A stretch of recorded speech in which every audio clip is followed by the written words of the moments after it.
मानसिकता नाही. त्यांनी सोनिया गांधींचा सल्ला ऐकावा.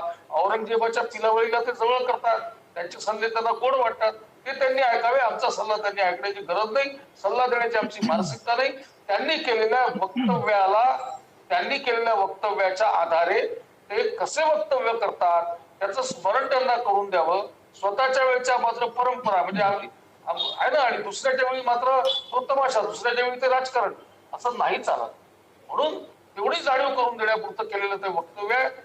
आम्ही सल्ला देणार नाही, त्यांनी घेऊ पण नाही, त्यांनी सोनिया गांधींचा सल्ला घ्यावा. बर, अनिश गाडवे, काय प्रतिक्रिया याच्यावरती? त्यांच्या त्या परंपरा आणि आमचे ते मात्र आम्ही केलेलं राजकारण असं म्हणताय भाजप, आणि त्याच्यावरनं आलेली ही त्यांची प्रतिक्रिया असं ते म्हणतात.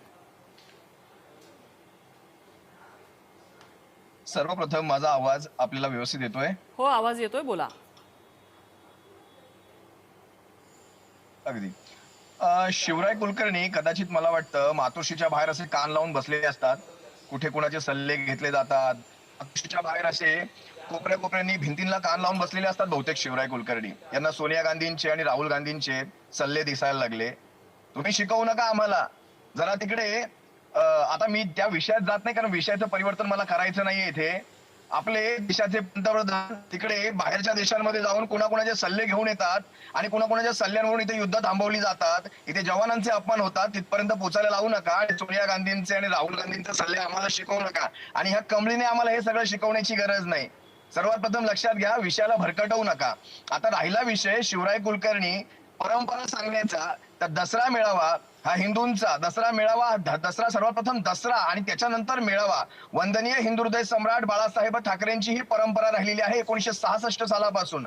दुसरी गोष्ट, दसरा मेळाव्यामध्ये रावणाचं दहन आणि त्याचबरोबर शस्त्रपूजन देखील होतं. आता तुम्ही आम्हाला नवरात्र शिकवायची, या कमळीने काल परवापासून अंगावर हिंदुत्व ओढवून घेतलेले या कमळीने आम्हाला दसरा मेळावा शिकवायचा आणि आमच्या परंपरा शिकवायच्या. दुसरी गोष्ट लक्षात घ्या, महाराष्ट्रामध्ये चाललेल्या ह्या पूर परिस्थितीचं, या थैमानाचं आम्हाला तेवढंच गांभीर्य आहे, तुमच्यापेक्षा कणभर जास्तच गांभीर्य आहे.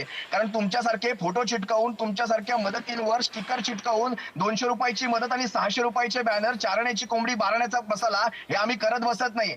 त्यामुळे तुम्ही आम्हाला हे शिकवू नका. आता उद्याच मला वाटतं आपणच मगाशी नम्रताजी आपण एक गोष्ट सांगितली, 100 वर्ष पूर्ण होत आहेत संघाला आणि त्याचा सेवा पंधरवडा साजरा केला जातोय. स्वतः नरेंद्र मोदी त्याचे कार्यक्रम घेणार आहेत आणि ह्यांनी शिकवायचं आम्हाला दसरा मेळावे बंद करा आणि दसरा मेळाव्यांचा खर्च इकडे द्या तिकडे द्या. शिवसेना आपल्या परीने महाराष्ट्राच्या शेतकऱ्यांसाठी जे करायचे ते करतच आहे आणि करतच राहणार. महाराष्ट्रातला शिवसैनिक खंबीर आहे त्यासाठी. पण ह्यांनी काय केलं सांगा ना.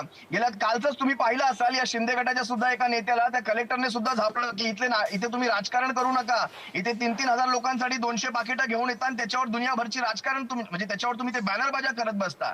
त्यामुळे या भाजपाने कुणाला सल्ले पहिली गोष्ट देऊ नये. यांनी आपल्या अंतरंगात सगळ्यात पहिलं झाकून पाहावं. भाजपाने आपले सण याच्या बाबतीत काय काय राजकारण केले ते आम्ही कोविड काळामध्ये पाहिलेलं आहे.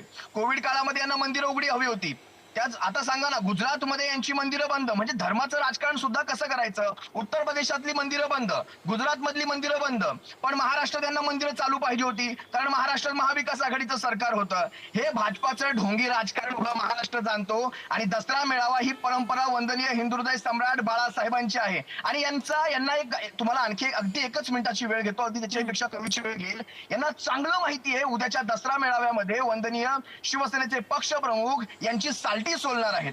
लक्षात घ्या, यांची साल्टी अशी सोडली जातील. महाराष्ट्राच्या शेतकऱ्यांना अजून कोणती वेळ हवी आहे तुम्हाला कर्जमाफी देण्यासाठी, योग्य वेळ आल्यानंतर आम्ही कर्जमाफी देऊ याचा उल्लेख शिवसेनेचे पक्षप्रमुख करतील की काय, शिवसेनेचे पक्षप्रमुख त्याच्यावरच हा मेळावा घेतील की काय, याची यांना भीती आहे. त्यामुळे या मेळाव्यावर आधीच एक संशयाचं वातावरण तयार करून ठेवायचं. हा मेळावा ठीक आहे, पण तुम्ही